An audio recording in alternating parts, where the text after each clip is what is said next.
Here is a young magician that can make CDs instantly appear. He will also change their size, shape, and color.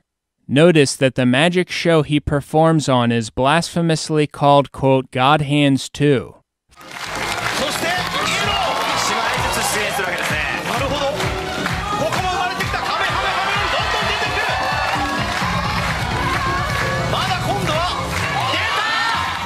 For example, there is no way without supernatural assistance that cards can instantly appear in someone's hands out of thin air. But as you can see, that is exactly what is happening.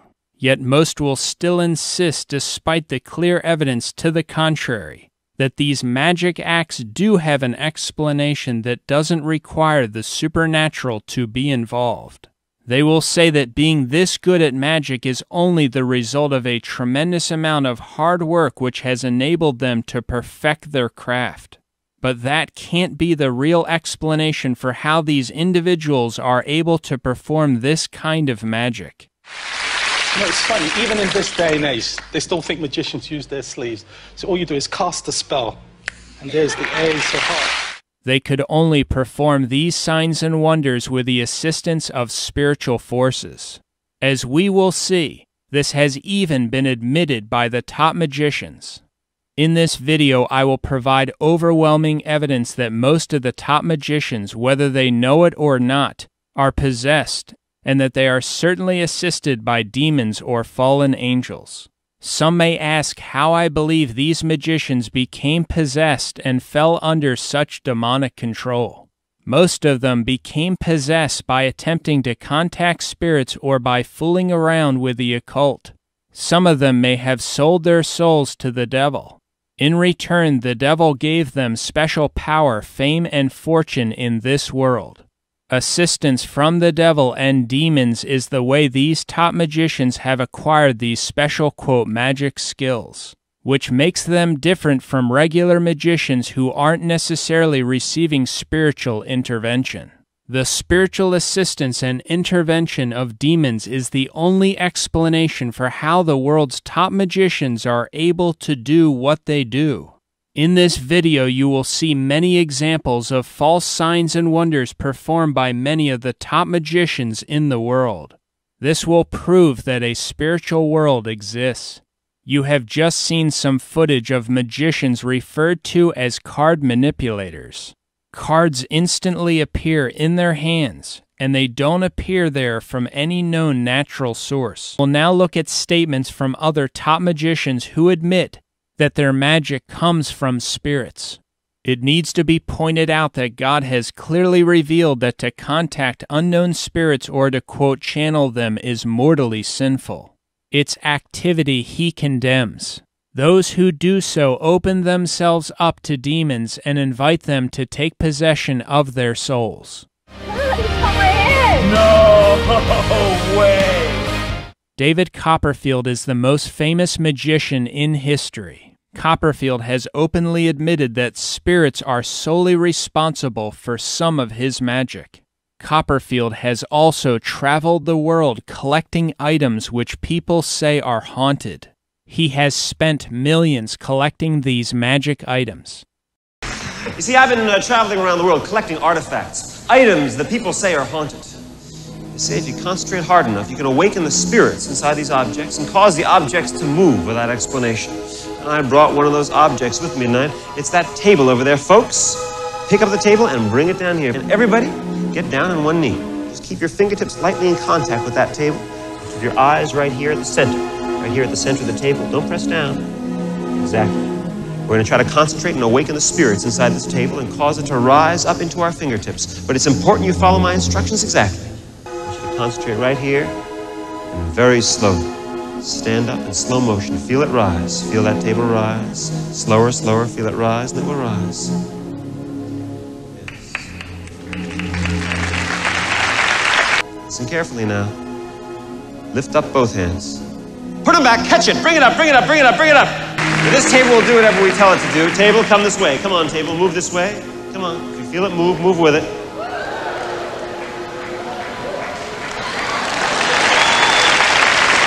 Back this way. Come on, table. Move this way. I have an incredible museum of magic that's dealing with all the artifacts of all the great magicians of the past. Their posters, their programs, their books, hundreds of thousands of magic books.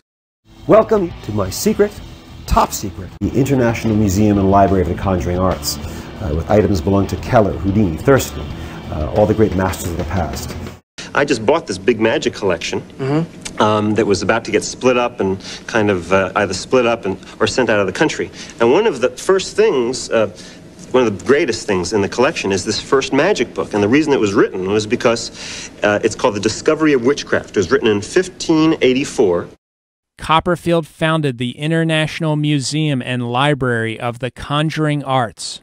The museum comprises approximately 80,000 items of magic history. It is reportedly the world's largest collection of magic memorabilia. Some appraisers have estimated Copperfield's magic collection alone to be worth $500 million. One of the items in the collection treasured by Copperfield is the remaining portion of a house of prostitution. During a storm that swept through the area, the house of prostitution was struck by lightning and all the prostitutes were killed.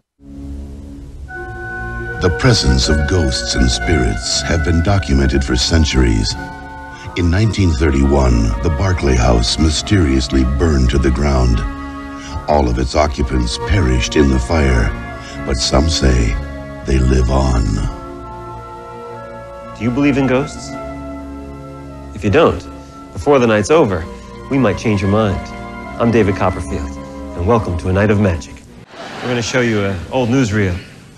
Back in 1927, the old Barclay House was sold at auction to a stranger, a lady from out of state.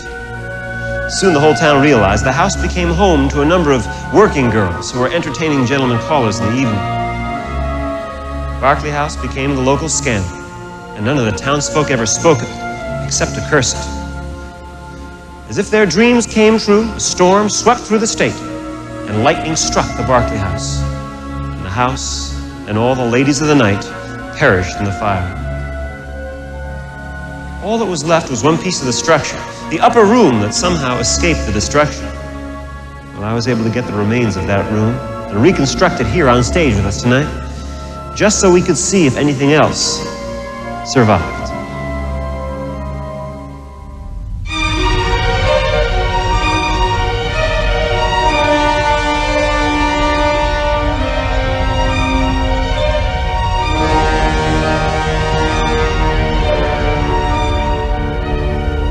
We took the actual wood from the Barclay House and built a room that could be opened and closed for examination. And that's just what we're about to do. Our folks from the audience, step right over here. I want you to check out the inside, make sure nothing tricky about it, just a bunch of walls that open and close and nothing more, okay? You see, there are no material objects in the spirit world, so we have to provide the spirits with objects so they can show their presence. Tonight I'm going to be the medium, the go-between between the spirit world and our world. So if anything should take place inside our room, I want you to be sure it's the spirits and not me using any trickery. But it's important that I can't move. You examine the room. Is it free of any trickery? Fine. And after you've done that, check the knots in my back and my neck. Make sure they're still secure. And once you're satisfied, stand outside the room so you can see around the sides and behind, making it impossible for anyone to enter or leave the room. Now, no self-respecting spirit would show themselves in the light, so we're going to create a little darkness with this curtain and see if we can make the spirits manifest themselves inside the room.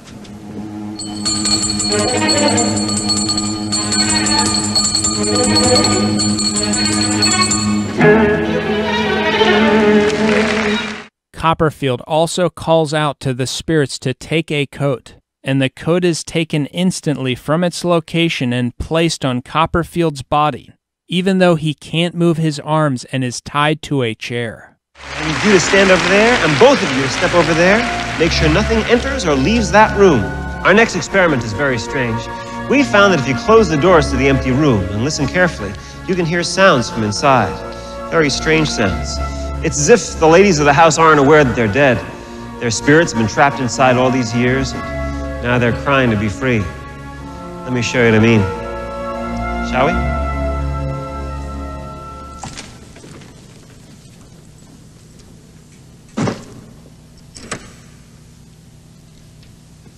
Everyone be still.